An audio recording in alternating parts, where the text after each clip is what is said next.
ನಡೆದಿದೆ, ಪ್ರತಿಭಟನೆಯನ್ನು ಮಾಡ್ತಾ ಇದ್ದಾರೆ. ಇದು ನಿಜವಾಗ್ಲೂ ಬೇಕಿರುವಂಥದ್ದು. ಅಲ್ಲಿ ರಾಜಕಾರಣಿಗಳು ತಮ್ಮ ರಾಜಕೀಯ ಬೆಳೆಗೆ ಮಾತ್ರ, ಬೇರೆ ಯಾವುದಕ್ಕೂ ಅಲ್ಲ, ಅವರಿಗೆ ಕೇವಲ ರಾಜಕೀಯ ಆಗಬೇಕು. ಅಂಥ ಸಂದರ್ಭದಲ್ಲಿ ಹಿಂದೂಗಳೋ ಮುಸ್ಲಿಮರೋ ಮತ್ತೊಬ್ಬರು ಆಯಾಯ ಸಮುದಾಯ ಹೊರಗೆ ಬರಬೇಕು. ಇವತ್ತು ಡಿ ಕೆ ಶಿವಕುಮಾರ್ ಒಂದು ಮಾತನ್ನು ಹೇಳ್ತಾ ಇದ್ರು, ಮುಸ್ಲಿಮರೇ ಹೊರಗೆ ಬಂದು ಪ್ರತಿಭಟನೆ ಮಾಡ್ತಾ ಇದ್ದಾರಲ್ಲ, ಅಂಥದ್ದಾಗಬೇಕು. ಈಗ ಮತ್ತೊಂದು ಕಡೆ ಮೈಲಾರಿ, ಬೆಳಗಾವಿ ಇಲ್ಲ. ಎಸ್ ಮೈಲಾರಿ, ದಯವಿಟ್ಟು ಅಲ್ಲಿ ಪ್ರತಿಭಟನೆ ಮಾಡ್ತಾ ಇರೋರನ್ನ ಮಾತಾಡಿಸಿ.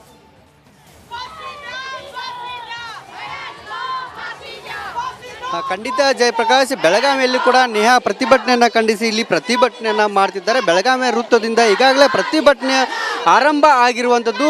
ಇಲ್ಲಿ ಪ್ರಮುಖವಾಗಿ ನೇಹಾ ಕೊಲೆ ಆರೋಪಿಗೆ ಗಲ್ಲು ಶಿಕ್ಷೆಯನ್ನು ಕೊಡಬೇಕು ಅನ್ನೋ ನಿಟ್ಟಿನಲ್ಲಿ ಒತ್ತಾಯಿಸಿ ಸುಮಾರು ಸಾವಿರಾರು ಸಂಖ್ಯೆಯಲ್ಲಿ ಮಹಿಳೆಯರು, ಹಿಂದೂ ಪರ ಕಾರ್ಯಕರ್ತರು, BJP ಕಾರ್ಯಕರ್ತರು, ABVP ಕಾರ್ಯಕರ್ತರು ಎಲ್ಲರೂ ಕೂಡ ಸೇರಿ ಪ್ರತಿಭಟನೆಯನ್ನು ಮಾಡ್ತಿದ್ದಾರೆ. ಜೊತೆಗೆ ಸಾಕಷ್ಟು ಸಂಖ್ಯೆಯಲ್ಲಿ BJP ಕಾರ್ಯಕರ್ತರು ಕೂಡ ಇರುವಂಥದ್ದು. ಜೊತೆಗೆ ನಾನು ಇಲ್ಲಿ ಸಾಕಷ್ಟು ಮಹಿಳೆಯರಿದ್ದಾರೆ, ಅವರನ್ನು ಕೂಡ ನಾನು ಮಾತಾಡ್ತೀನಿ. ಮೇಡಮ್, ಏನು ಒತ್ತಾಯ ಮಾಡ್ತಾರೆ?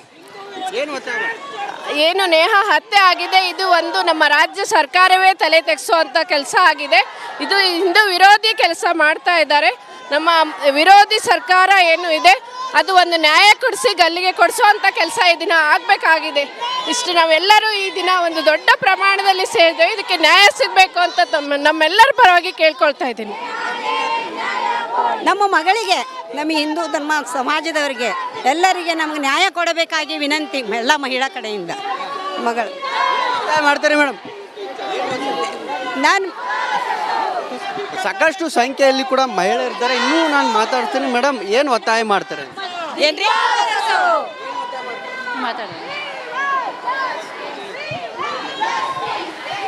ಹಲೋ ಸಮಾಜ ಬಾಂಧವರೇ, ಮೊನ್ನೆ ನಡೆದಂತಹ BB ಕಾಲೇಜಿನ ಕ್ಯಾಂಪಸ್ಸಿನಲ್ಲಿ ಒಬ್ಬ ಹೆಣ್ಣುಮಗಳ ವಿದ್ಯಾರ್ಥಿನಿಯ ಖಗೋಲಕರವಾದಂತಹ ಒಂದು ನಿರ್ಗುಣವಾದಂತಹ ಹತ್ಯೆಯಾಗಿದೆ. ಆ ಒಂದು ಹತ್ಯೆಗೆ ನಾವೆಲ್ಲ ಬೆಂಬಲಿಸಿ ನಾವೆಲ್ಲ ಒಂದು ಸಮಾಜ ಬಾಂಧವರೆಲ್ಲರೂ ಕೂಡಿ ಇವತ್ತು ಈ ಒಂದು ಹತ್ಯೆಯನ್ನು ಖಂಡಿಸ್ತಾ ಇದ್ದೇವೆ.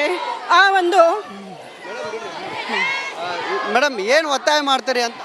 ನಾವು ಫಯಾಜ್ಗೆ ಫಾಸಿ ಕೊಡೋ ತನಕ ನಾವೇನು ಈ ಹೋರಾಟ ನಿಲ್ಲಿಸೋದಿಲ್ಲ. ಇದು ಸುಮ್ಮನೆ ಬಿಟ್ಟರೆ ಹಿಂಗೆ ಮುಂದುವರಿತಾನೆ ಇದೆ. ಪ್ರೀತಿ, ಸಹಬಾಳ್ವೆ, ನೌಕರಿ ಕೊಡಿಸೋದು, ಆ ಥರ ಏನೇನೋ ಆಮಿಷ ಒಡ್ಡಿ ನಮ್ಮ ಹಿಂದೂ ಹೆಣ್ಮಕ್ಳಿಗೆಲ್ಲ ಅನ್ಯಾಯ ಮಾಡ್ತಾ ಇದ್ದಾರೆ. ಇವ್ರಿಗೆ ಶಿಕ್ಷೆ ಕೊಡ್ತೇನೆ ಮುಂದಿನವ್ರಿಗೆಲ್ಲ ಪಾಠ ಕಲಿಸೋದಂಗೆ ಆಗುತ್ತೆ. ಅದಕ್ಕೆ ಇವ್ರಿಗೆ ತಕ್ಕ ಪಾಠ ಅಂದರೆ ಗಲ್ಲಿಗೆ ಏರಿಸಲೇಬೇಕು. ಅಲ್ಲಿ ತನಕ ನಮ್ಮ ಹೋರಾಟ ನಡೀತಾನೆ ಇರುತ್ತೆ. ಜಯಪ್ರಕಾಶ್, ಸಾಕಷ್ಟು ಸಂಖ್ಯೆಯಲ್ಲಿ ಕೂಡ ಮೇಡಮ್ ಬಿಡಿ ಸಾಕಷ್ಟು ಸಂಖ್ಯೆಯಲ್ಲಿ ಕೂಡ ಏನು ಪ್ರತಿಭಟನಾ ನಿರತರು ಇಲ್ಲಿ ಕೂಡಿದ್ದಾರೆ. ಬೆಳಗಾವಿ DC ಕಚೇರಿಗೆ ಹೋಗಿ ಪ್ರತಿಭಟನೆಯನ್ನು ಮಾಡ್ತಾರೆ. ಇಲ್ಲಿ ಆರೋಪಿಗೆ ತಕ್ಕ ಶಿಕ್ಷೆ ಆಗಬೇಕು ಅನ್ನೋ ನಿಟ್ಟಿನಲ್ಲಿ ಒತ್ತಾಯವನ್ನು ಕೂಡ ಮಾಡ್ತಿದ್ದಾರೆ ಮತ್ತು ಗಲ್ಲು ಶಿಕ್ಷೆಯನ್ನು ಕೊಡಬೇಕು ಅನ್ನೋ ನಿಟ್ಟಿನಲ್ಲಿ ನೂರಾರು ಕಾರ್ಯಕರ್ತರು ಇಲ್ಲಿ ಒತ್ತಾಯವನ್ನು ಮಾಡ್ತಿದ್ದಾರೆ. ಜೈ ಶ್ರೀರಾಮ್ ಘೋಷಣೆಯನ್ನು ಕೊಡ್ತಾರೆ. ಜಸ್ಟಿಸ್ ಫಾರ್ ನೇಹಾ ಅನ್ನೋ ಒಂದು ಘೋಷಣೆಯನ್ನು ಕೂಡ ಇಲ್ಲಿ ಕೂಗಿ ಆಕ್ರೋಶವನ್ನು ವ್ಯಕ್ತಪಡಿಸಿದ್ದಾರೆ ಮತ್ತು ಯಾವುದೇ ರೀತಿಯಾದಂಥ ಅಹಿತಕರ ಘಟನೆಗಳು ಆಗಬಾರ್ದು ಅನ್ನೋ ನಿಟ್ಟಿನಲ್ಲಿ ಬಿಗಿ ಪೊಲೀಸ್ ಬಂದೋಬಸ್ತನ್ನು ಕೂಡ ನಿಯೋಜನೆ ಮಾಡಲಿ. ನನ್ನ ಜೊತೆಗೆ ಇಲ್ಲಿ ಸ್ಕೇಟಿಂಗ್ ವಿದ್ಯಾರ್ಥಿ ಕೂಡ ಇದ್ದಾರೆ, ಅವರನ್ನು ಕೂಡ ನಾನು ಮಾತಾಡ್ತೀನಿ. ಏನು ಒತ್ತಾಯ ಏನಾಗ್ತದೆ?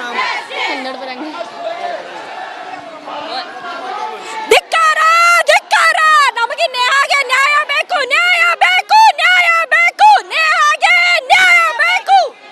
ಇದಿಷ್ಟು ಬೆಳಗಾವಿಯಲ್ಲಿ ಸಾಕಷ್ಟು ಆಕ್ರೋಶವನ್ನು ವ್ಯಕ್ತಪಡಿಸಿದ್ದಾರೆ ಜಯಪ್ರಕಾಶ್ ಶೆಟ್ಟಿ.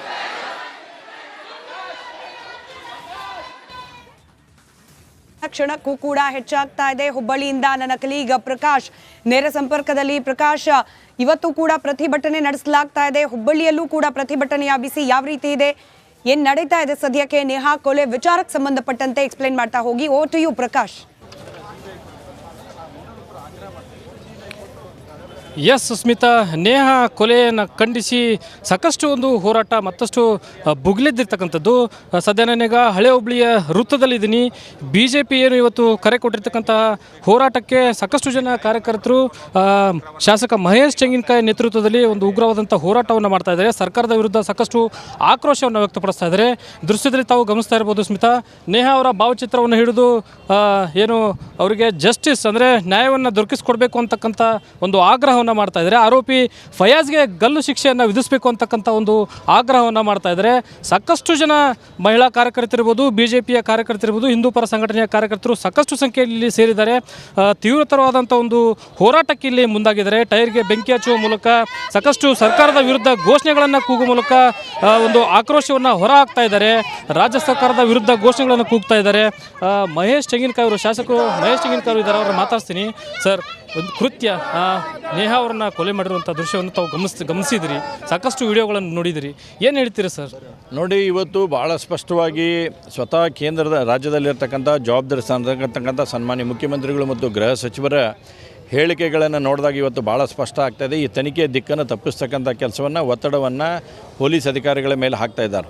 ನೋಡಿ, ಸನ್ಮಾನ್ಯ ಮುಖ್ಯಮಂತ್ರಿಗಳು ಮತ್ತು ಗೃಹ ಸಚಿವರು ಹೇಳಿಕೆ ಕೊಟ್ಟು 4 ತಾಸು 5 ತಾಸು ಒಳಗಡೆ ಯೂಟ್ಯೂಬ್ನಲ್ಲಿ ಇವತ್ತು ಅಪ್ಲೋಡ್ ಆಗ್ತಕ್ಕಂಥ ದೃಶ್ಯಗಳನ್ನು ನಾವು ನೋಡ್ತೀವಿ. ಹಾಗಾದರೆ ಇವು ಎಲ್ಲಿಂದ ಬಂದವು? ಇವತ್ತು ಅಪರಾಧಿಯಾಗಿರ್ತಕ್ಕಂಥವನು ಪೊಲೀಸ್ ಕಸ್ಟಡಿಯಲ್ಲಿದ್ದಾನೆ, ಅವ್ನ ಮೊಬೈಲು ಪೊಲೀಸ್ ಕಸ್ಟಡಿ ಅದಾವ. ಹಾಗಾದರೆ ಈ ಫೋಟೋಗಳು ಎಲ್ಲಿಂದ ರಿಲೀಸ್ ಆದವು? ಇದು ಒಂದು ಯಕ್ಷ ಪ್ರಶ್ನೆಯಾಗಿ ಜನರ ಮುಂದೆ ಕಾಡ್ತಾ ಇದೆ.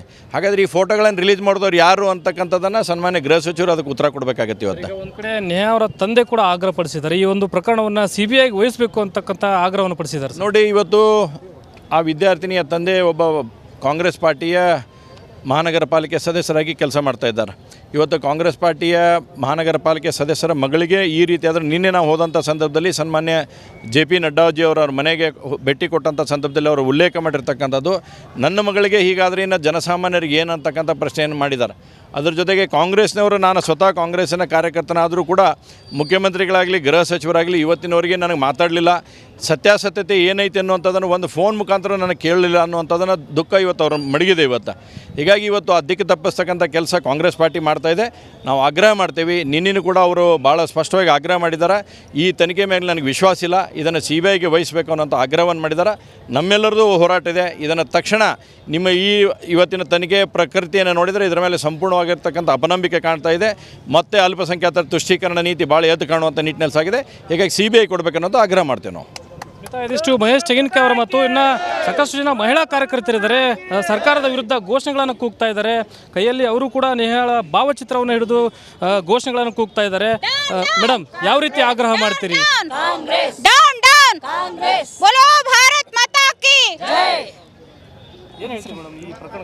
ಈ ಪ್ರಕರಣ ನೋಡಿದರೆ ತುಂಬ ದುಃಖ ಆಗ್ತೈತೆ ರೀ.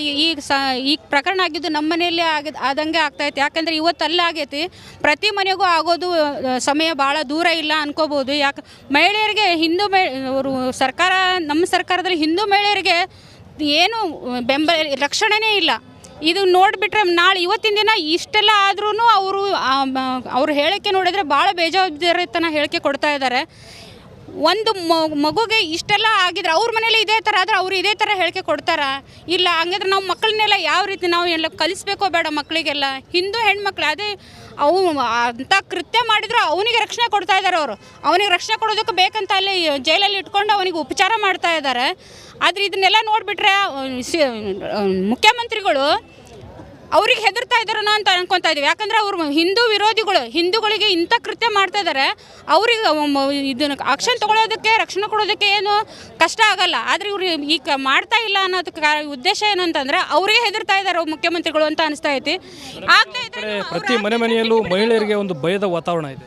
ಹೌದು, ನಿಜ ಸರ್. ಇಲ್ಲಿ ಪ್ರತಿಯೊಬ್ಬರಿಗೂ ನಮ್ಮ ಹಿಂದೂ ಧರ್ಮದವ್ರಿಗೆ ಯಾವುದೋ ರೀತಿ ರಕ್ಷಣೆ ಇಲ್ದಂತಾಗಿದೆ ರೀ. ಸೊ ಅಂದ್ರೆ ಕಾಂಗ್ರೆಸ್ ಸರ್ಕಾರ ಬಂದು ನಮ್ಮ ಜನರ ಮೇಲೆ ದಬ್ಬಾಳಿಕೆ ಮಾಡ್ತಾ ಇದೆ ಮತ್ತು ನಮಗೆ ಯಾವುದೂ ಸ್ವತಂತ್ರವಾಗಿ ಓಡಾಡೋಕ್ಕೂ ಕೂಡ ಕಷ್ಟ ಆಗಿದೆ. ಸೊ ನಮ್ಮ ಮಕ್ಕಳನ್ನು ಕೂಡ ಕಾಲೇಜಿಗೆ ಕಳಿಸ್ಬೇಕಂದ್ರೆ ಈಗ ಒಂದು ಭಯದ ವಾತಾವರಣ ಆಗಿಬಿಟ್ಟಿದೆ ರೀ. ಸೊ ಅದಕ್ಕೆ ನಾನು ಸರ್ಕಾರದಲ್ಲಿ ಕೇಳ್ಕೊಳ್ಳೋದು ಏನಂದ್ರೆ, ಏನು ಅನ್ಯಾಯ ಆಗಿದೆ ನಮ್ಮ ಹಿಂದೂ ಹುಡುಗಿಗೆ, ಅವಳಿಗೆ ನ್ಯಾಯ ದೊರಕಿಸ್ಬೇಕಂತ ಬೇಡ್ತೇವೆ. ಇದಿಷ್ಟು BJP ಕಾರ್ಯಕರ್ತರ ಮಾತುಗಳು.